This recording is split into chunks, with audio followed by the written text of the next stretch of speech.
Hi you guys, it's William again, William Figueroa, the Director of Program for Los Angeles Team Mentoring. So we're going to do it a little different this time. Instead of reviewing curriculum, I'm going to go over a tip sheet.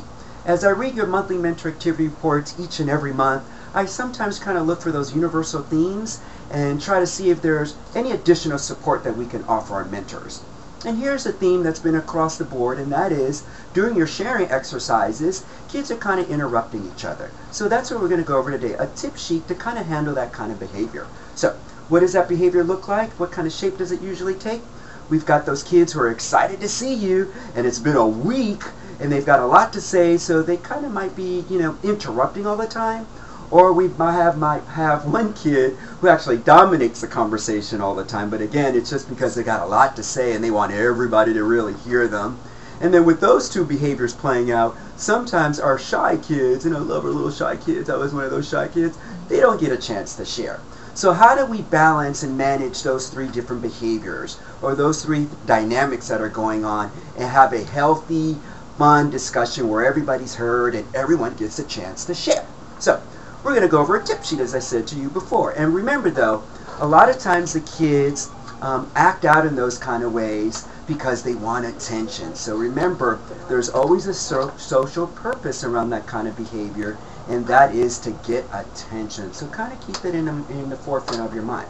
So what I recommend is the tip sheet that I'm getting ready to go over with you, that you go over it with your kid. It's so important to identify a behavior that you want to address with your young people that you're working with, and then have them come up with the corrective behavior or the consequence. Very similar to when you did your team rules. Okay, they're identifying some rules and they're identifying the consequences. And I recommend in the same kind of way you address this issue. Bring the issue to their attention and have them come up with a solution. That way they own it. And they're more likely then to kind of follow it because they kind of came to a consensus as a group. All right, so here we go. I'm going to go over this tip sheet really quickly, but maybe there's just some things that you can verbally say to address the behavior. And that is, we can't hear Jack when he's interrupted. So we can't hear Jack when he's saying all those good things when he's interrupted. Or you can try something like, we can hear Sally better when everybody's quiet. And I bring it down a little bit so they have to strain to hear you. So we can hear Sally better when everybody's quiet. So those are just some things, and there are a couple of extra that on there on the sheet that you can use. Maybe you can do one that is pretty popular, and that is pass an object. Here's my little object. I might pass this little object around, and I might say, whoever's in possession of my blue dinosaur is the only person who's allowed to speak. Again, so whoever's in possession of my little blue dinosaur is the only person that's allowed to speak. So that's one way of doing it. Assigning numbers. There's something with assigning numbers. There's power in numbers. And maybe you just number your kids off and then you just randomly call out a number so that they clearly understand it's only when your number's called, it's like when you're standing at the deli line, can you place your order? So it's very similar to standing in the deli line.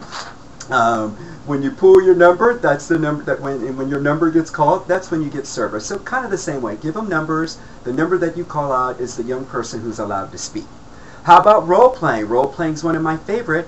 Wrong way, right way, wrong role play. Again, wrong way, right way, wrong role play.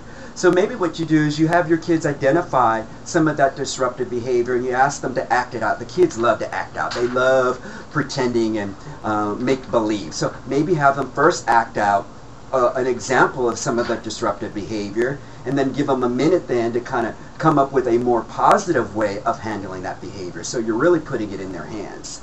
Another way is brown bag it. And brown bag it means, pretty simply, you'll have a little brown bag, you'll put all their names in it on a strip of paper, and very similar to pulling a number like at the deli, you'll pull out a name, and the name pulled is the only person who's allowed to speak. So it kind of is this visual representation like, uh-oh, I got to wait my turn. So again, it's a visual representation. I got to wait my turn, and I got to wait for my mentor to call my name, and then it's my turn to talk. Here's another way. Maybe you put in the middle of the floor either candy, and you can ask maybe your program coordinator for some candy, or team bucks. And then you can say, okay, everybody, we're all going to go run to the middle. We're going to grab a team buck, and we're going to share it. However, if you interrupt or you go longer than whatever is the allotted time, you have to put your team buck back. So maybe that can be kind of your little incentive, is putting the team bucks in front of them and saying if they do it right, they get to keep it. If they mess up a little bit, then they have to give it back. But if it were me, I'd give it back to them at the end of the day because I'm too nice. So anyway, so that's the way utilizing team bucks. And last but not least, and remember team bucks, different colors, green and purple. And last but not least is one of my favorite. It came from one of our administrators at one of our school. It's a hand cutout. And it's kind of using that premise, talk to the hand. Remember talk to the hand? Well, guess what? Talk to the hand.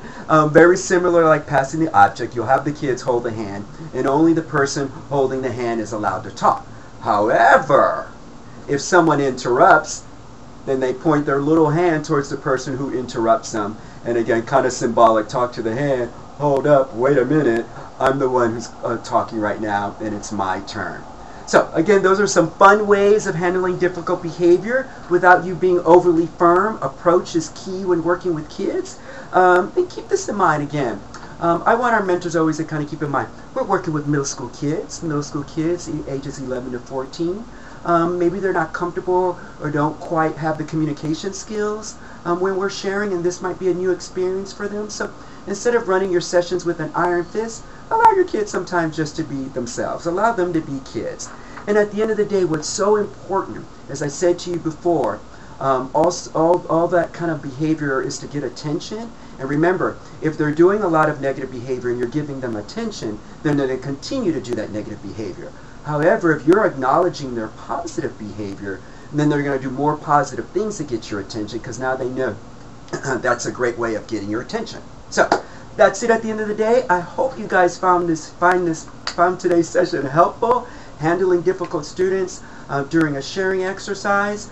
Hopefully there was one in there that was your favorite. Mine is talk to the hand. And I hope you have a good session. So I'm signing out. Again, William with Teamworks, and have a great session.